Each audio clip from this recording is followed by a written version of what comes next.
Welcome to a fantastic time with me, Taher Houssain. Well, this is the third episode. Can't believe we got to 3 episodes. That's amazing. That's absolutely brilliant. Hope you guys have been enjoying the summer heat, at least in England. I'm not sure how it is in the rest of the world. Well, if it's somewhere snowy like Alaska, I doubt it's going to be too much heat. But it is summer, so snow's melting, that kind of good stuff. But here in England, we have been having a massive heat wave. A detrimental heat wave, some may say, I think.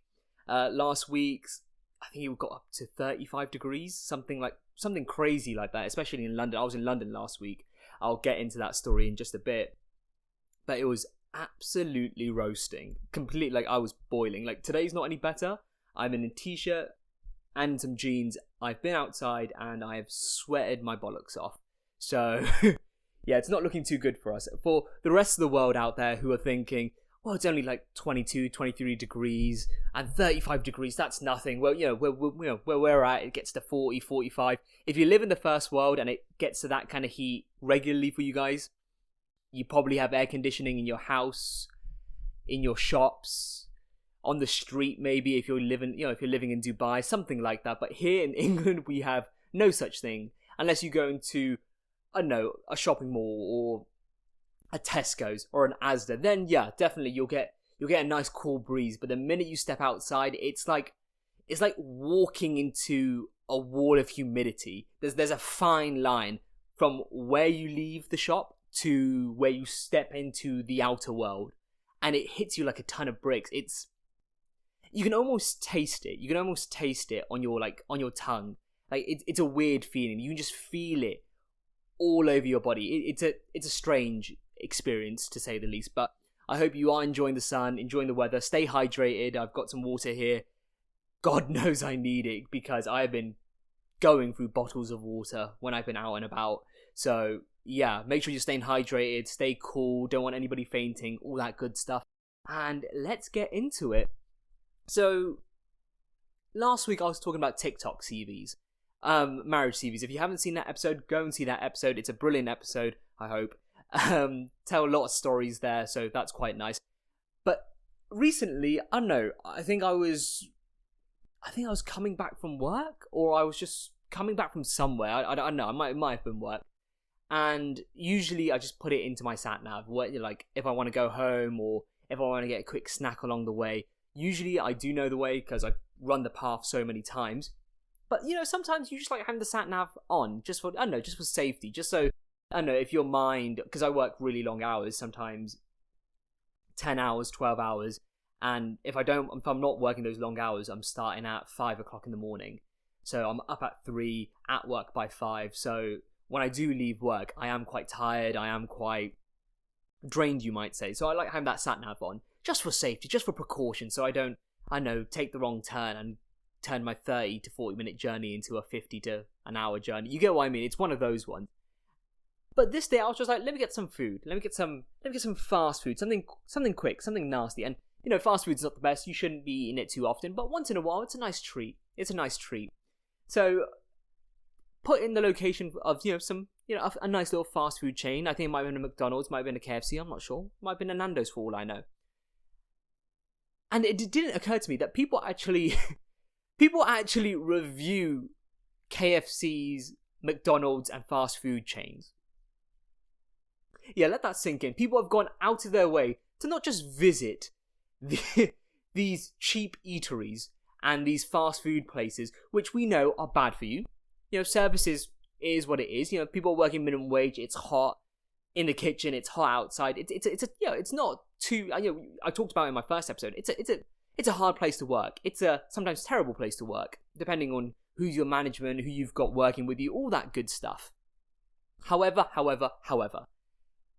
people have gone out of their way to review these places where people, I know, it just baffles me that people are going out of their way, to review a restaurant. Fair enough. I rarely do it unless, this restaurant has just blown me away, or I've been, absolutely enamored with the place. Then 100% I will drop a review, or if they ask me to, and, I'm inclined to do so.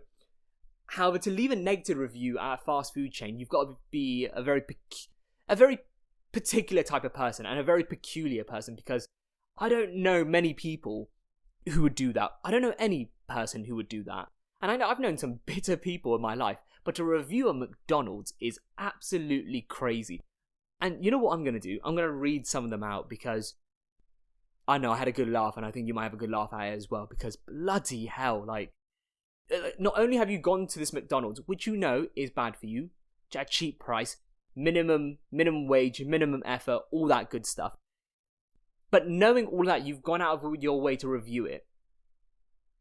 And don't get me wrong, I know for some people that's a treat. Hey, for me that's a treat. That's some of the stuff I've grown up on. So to say like it's not a treat and that you want it to be special is there's nothing wrong with saying that. However, to review a McDonald's or a KFC or even a Burger King, it's a bit out of hand. I must say. So I'm gonna read you some out. Let's see what we've got here.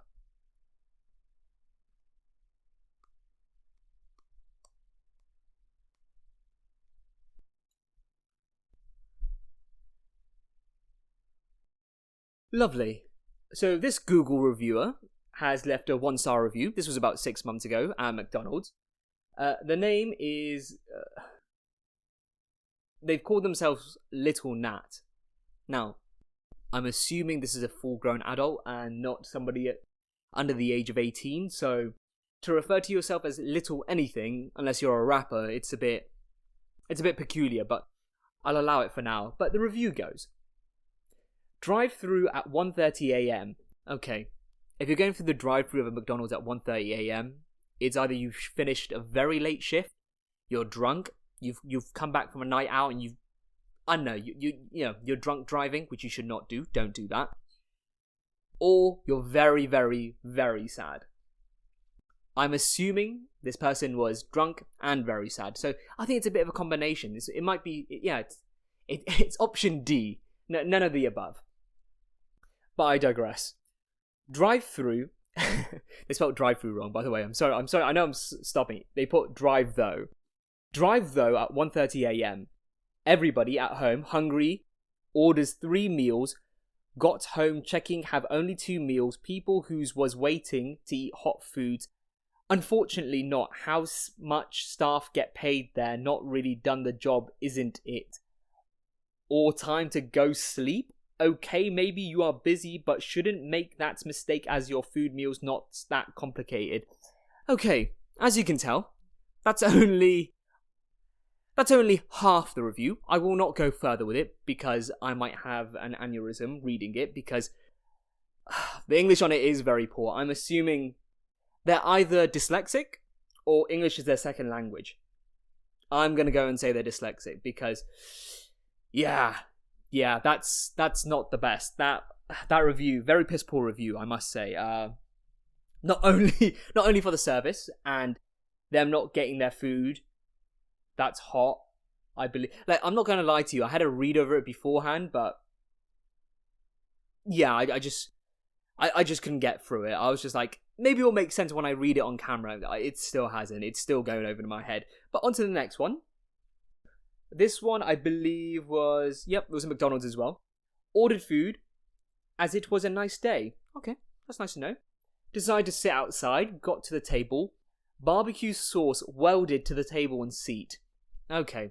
Again, any McDonald's I've walked into, even in the morning, like first thing first thing in the morning, where they're cooking up breakfast because I want a hash brown. And maybe an iced coffee. I don't know who's getting an iced coffee, because I don't think they clean those machines out, but sure, if you want an iced coffee, go and get one. But I've never seen it clean in the first thing in the morning, so why are you expecting it to be clean during lunch? Like, let's be honest, no one's ever walked into a KFC or a McDonald's, for example, and thought, yes, you want it to be reasonably clean, but that's not going to be the case. It's just going to be some terrible service and some terrible cleaning. On to the next one. Ordered food, as it was a nice day. That's very nice to know. Decided to sit outside. Got to the table. Barbecue sauce welded to the table and seat. Lettuce on the table. This was just after 11 a.m. I'm going to be honest. I've been to a McDonald's at 9 o'clock. I think even at 8 o'clock in the morning. And it has never been clean. I'm going to be honest. It's been like reasonable. Like, reasonable enough for you to sit on it, but I've seen some sights at McDonald's. Considering I've worked there and helped clean one, trust me, you clean it once, you clean it there, it just gets messy. And even when you are cleaning, they don't put... there's only so much you can do in that ball of a grease of a place. Like, it's not nice. It's not nice. And also, I understand hygiene and, there are certain standards to be had, but I've never walked into a McDonald's and seen it to be, like, spotless, or to be, like, as clean as a house, or, like, I don't know, a doctor's surgery. Like, there's gonna be a bit of grease, a bit of sauce, a bit of, a chip on the floor. There's always a chip on the floor. I'm not sure if you ever noticed, like, walk into a KFC, a Popeyes, anything like that, and you'll always see a chip on the floor. Guaranteed. There's a bit of grease, maybe even a bit of chicken, and if you're unlucky, a bun. You get what? When there's buns on the floor, that's when you know the McDonald's has gone truly downhill. But I'll continue. Ordered a Big Mac, opened up box, stone cold burger. My strawberry milkshake was warmer than the burger. It looked like the burger had been shook about in the box, as its presentation was very poor. Okay, you want your burger to look like a burger, but who's actually crying about the presentation of a Big Mac? And don't get me wrong, like, you want it to look nice. You want it to actually look like a burger or resemble the actual image, I don't know, on the box, or what they're advertising. It never really is. It never truly is. And I don't think you should really be going in for that. But hey, that's just my opinion. Next one. I think this was at KFC. Staff was rather rude, and the amount of hands, kids, teenagers causing trouble in there put me right off my food. Wasn't clean either. Again, it's cheap food, it's fast food, there's always kids, and there's all types of hooligans and ruffians running around at McDonald's. Especially if, like, the McDonald's is in, like, the center of town or the center of the city, it's going to be a bit grim, I won't lie. Like, don't expect too much. Oh, nice one. Oh. Next one. Staff is unfriendly and it's unacceptable. Next one. The staff is unfriendly and it's unacceptable that milkshakes and ice creams are consistently unavailable.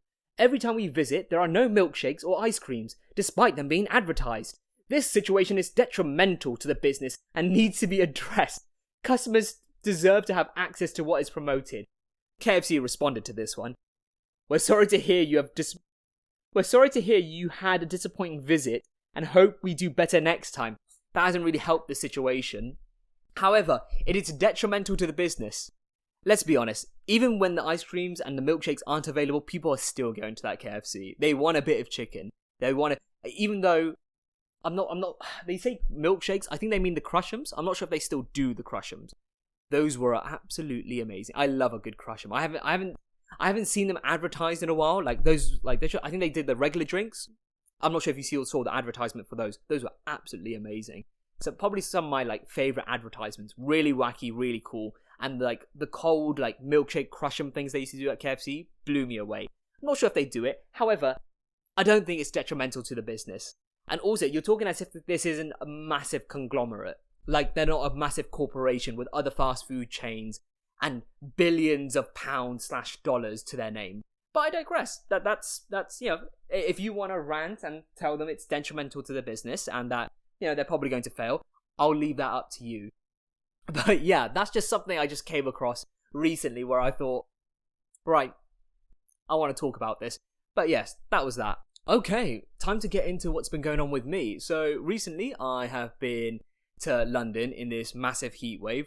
Me and my siblings went up to Warner Brothers Studios to go and see, I think it was the Harry Potter tour. Absolutely amazing. Absolutely brilliant. If you haven't been, go to it. I definitely recommend it. It's probably like a 3 to 4 hour endeavor if you go around looking at things properly, taking pictures, doing the little tasks, reading, listening to any of the voiceovers or any of the videos playing.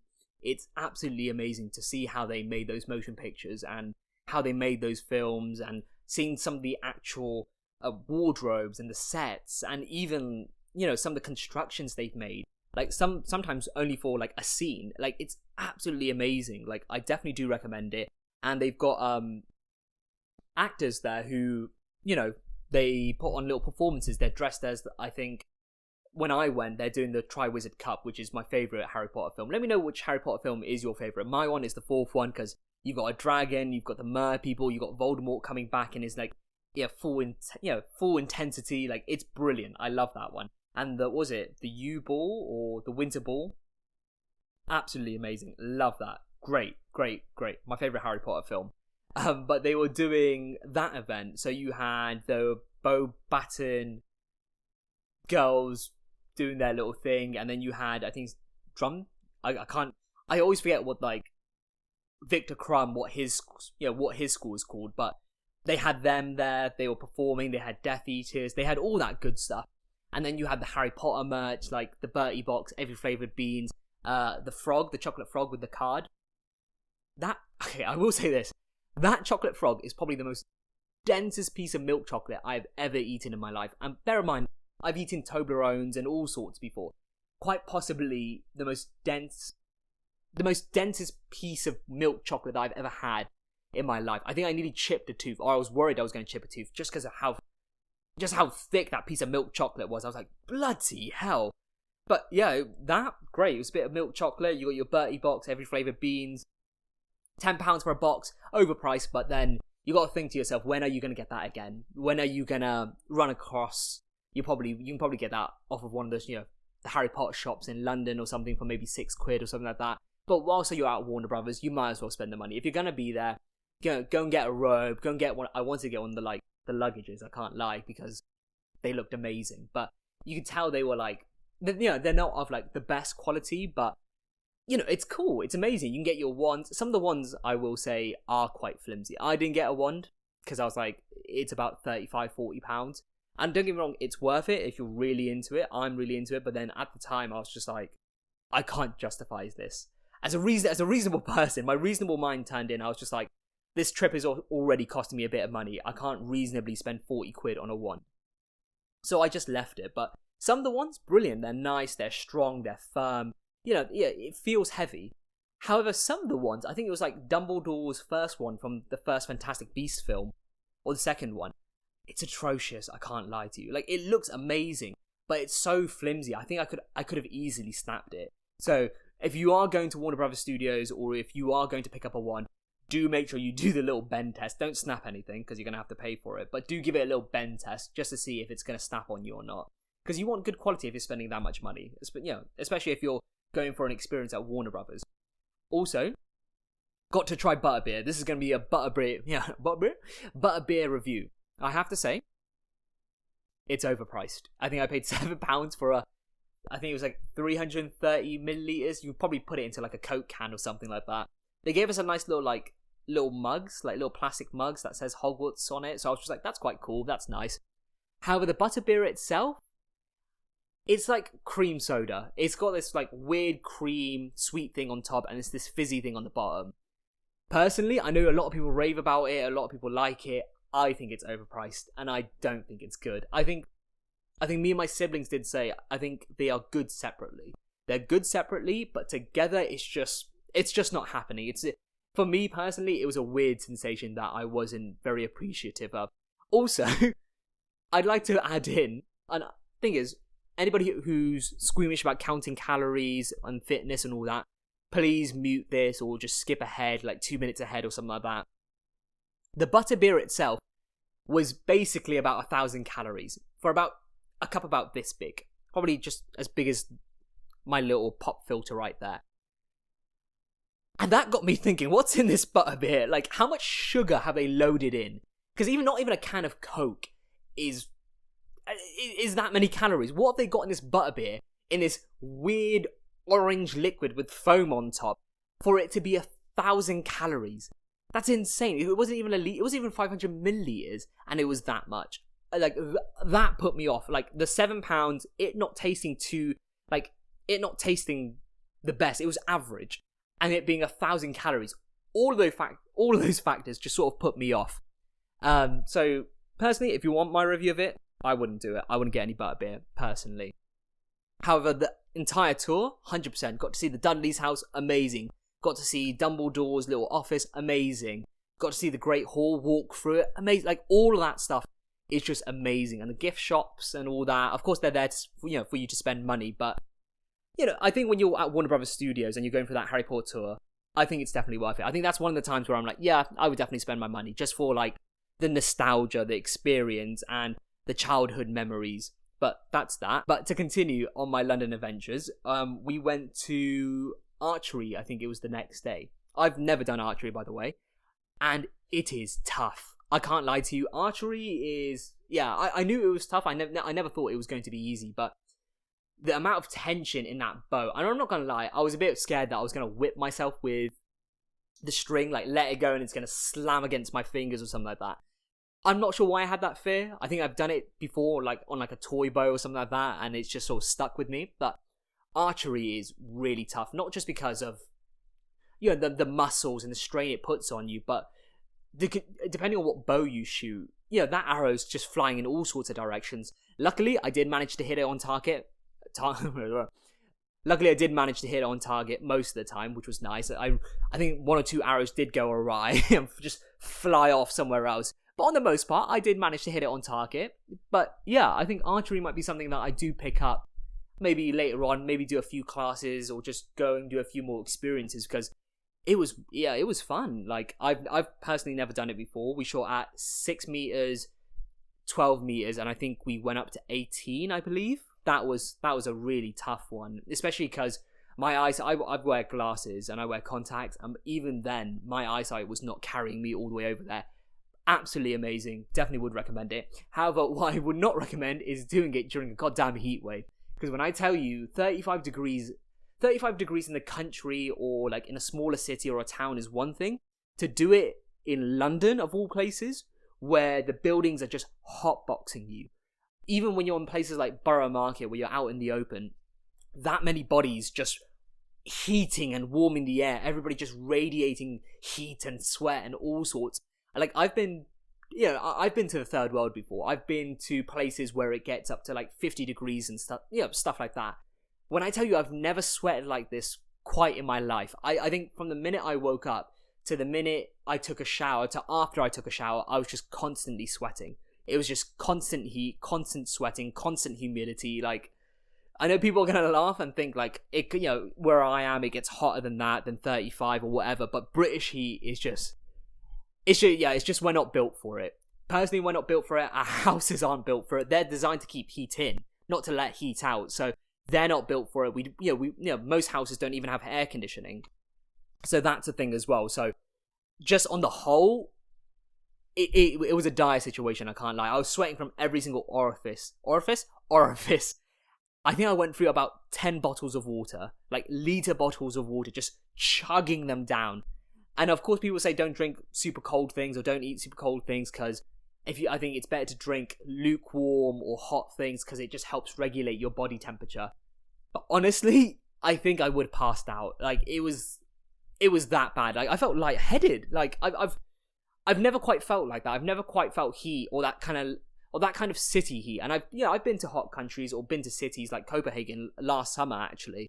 Where they had a bit of a heat wave there. Perfectly fine. I could handle that. This t-shirt, shorts, and I was still roasting. So yeah, don't recommend that. Don't if you're planning to go to London or go outside in this heat, wear your sunscreen, carry a bottle of water with you, a hat, anything like that. Maybe even a mini fan.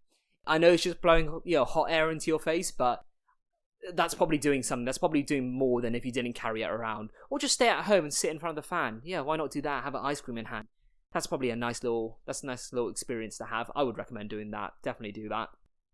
But yeah, that's sort of what's been going on with me. I did that. I've been working for the last few days, so I've just been a bit knackered. So just trying to get my bearings and get all of that done. But yeah, that's just sort of what I wanted to talk about. Also, I will say I have to throw in a book review or book recommendation. I don't usually do this, and it's quite a famous book to be fair, and so you probably don't need my book recommendation. I think it's called The Secret History by Donna Tartt. I think she started out, or I think it's a she, correct me if I'm wrong, but I think she started out that the dark academia kind of genre, medium, through books and stuff like that. When I tell you I have been glued to this book, I'm on the last 100 pages, and honestly, it feels like a Tarantino film. in the sense of it's just jumping from place to place. There's some randomness just thrown into there. Like, you'll have this, you'll have a chapter or a whole paragraph or a couple pages where it's super serious, super, what have we done? Or, there's a mystery at hand, there's secrets at hand. And then it just jumps to, I went down to the pub. I had some tea, I slept well. Like, just some randomness like that. And I absolutely love it, where it just makes it feel like you're getting to know these people, actually. And you're, delving into their life and their mindset. And you just, it just puts you more in the character's shoes and gets you to relate with them a bit more. And I think it attaches you to the characters as well. But what I have realised is, damn, American students must drink. Because I'm not going to lie, I think all 5 characters, including the main character, I think through at least 75% of the book, or 75% of what I've read, are always drunk. They've always got a beverage in hand, or they're going to the pub, or they need a drink, or they're asking for a drink, or they're coked up on something, or they've taken something. It's always something. I don't think they've been sober for more than like 100 pages. I think the rest of the pages, the rest of the 400 pages that I've read, they've always been on something. I'm like, bloody hell! Like, your livers and kidneys must be absolutely wrecked, or you must have like amazing genetics to just hammer through all those drugs, all those drinks. Like, that's amazing. I'm just baffled. I was like, I don't think they've had like a single sober moment between them all. Like, if you get what I mean. They've always been on something, or they're always drinking something. But I know that's just my quick little book recommendation, just because I've just been absolutely glued to the book. I was given it, I think, in January as a late Christmas gift. I didn't pick it up until, I think, halfway through May, just because I was reading through the Dune trilogy. I know it's a saga, but I think I've got like the first 3 books in like one massive book in that little black binder. So that took me a long time to chew through, just because of all the technical jargon and like how complicated those books are. Like, it's really good, really amazing. Children of Dune, I will say, does go off the rails a bit, where I'm just like, what's happening here? Like, these time skips and like where the story goes is absolutely crazy. If you haven't read it, read the books. It's absolutely amazing. If you haven't seen the films, I love the Dune films, especially the second one. Please, please, please do yourself a favor and go and watch it. And if they're showing it in cinemas, like especially on IMAX or anything like that on the big screen, do yourself a favor and go and watch it there. But back to what I was saying, The Secret History, if you're into dark academia, if you haven't heard of it, or if you just want to pick up a book, a classic book, and you just want to just chew into it, go and read The Secret History.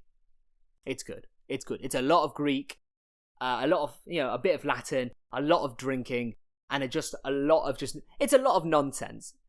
And just some stuff, and some serious stuff thrown in. But it's an enjoyable read. Like, I've been loving it.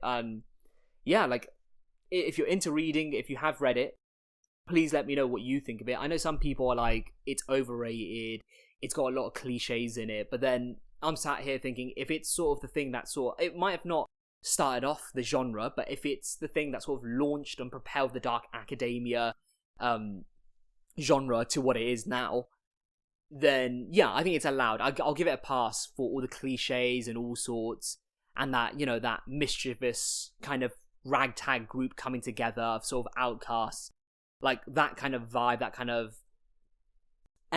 energy. Then yeah, I'll definitely give it a pass, because not gonna lie, it might have a lot of cliches, but it does it well, and it might have well just started all the cliches as well. So that's a thing to bear in mind. But yeah, that's a little bit of a book recommendation. I know this one's been a bit of a tangent, a bit random, but I just thought I might as well tag on that book review, just because I've been really into it quite recently, and I've been just chewing through the pages. Like, I've had to remove myself from the book, because I've been reading like 30-40 pages at a time to go and do other stuff and other tasks, or even shoot this pod. So that's a thing as well. But let me know what's been going on with you guys. Like, what have you guys been doing in this heat wave? Are you guys going out? Are you, going on holiday? Are you doing that, working? What's been happening with you? What new experiences have you been having? That's something I'm always curious about, just because I know I'm big on new experiences, and that's something I'm trying to push for. So, let me know what you're doing, what you're experiencing. Is there something you want to do? Go and do it. If there's something you want to start, go and start it. And if there's something you want to read, go and read it. My recommendation, The Secret History. If you want to pick up a new experience, my recommendation, archery. Why not? And if you want to go for a tour or a sightseeing or just a sense of nostalgia, go to Warner Brothers Studios. Because, yeah, I feel like that's a once in a lifetime thing. If you've got like, I think they do like a season pass or something like that, like Disneyland, go and do it. Oh, that little voice break, hitting puberty again.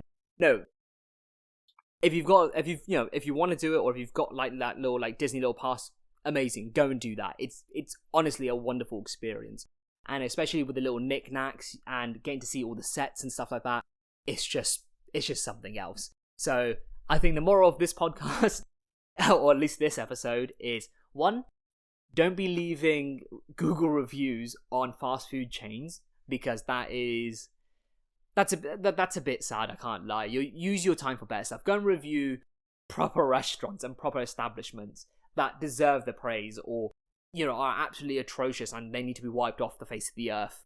Don't do it to a McDonald's, which is it's gonna stand the test of time. Let's be honest. And go and have some new experiences. Like I said, go and do archery. Go to Warner Brothers Studios. Go and read The Secret History. All that good stuff. All that jolly stuff. Make sure you're taking care of yourself in this heat.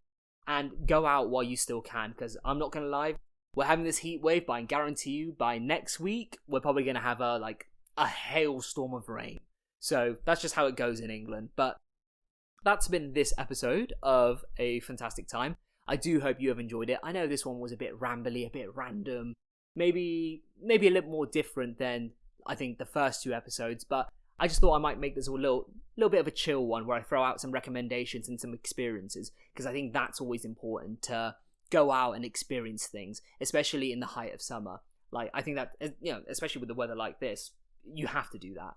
But yes, I hope you guys are having a brilliant time. Thank you for watching this episode. Please do follow me on my socials. They'll all be linked in the description. They're on my channel. Please do go and subscribe to my channel as well. Like this video. Watch the other videos, like those videos as well, because that always helps out and helps promote the podcast, and I'd love for you to do that.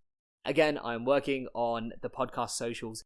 I'm not sure if I've made them by now. If I have, brilliant. If I haven't, I'm so sorry, but please do go and follow me on those if they do exist.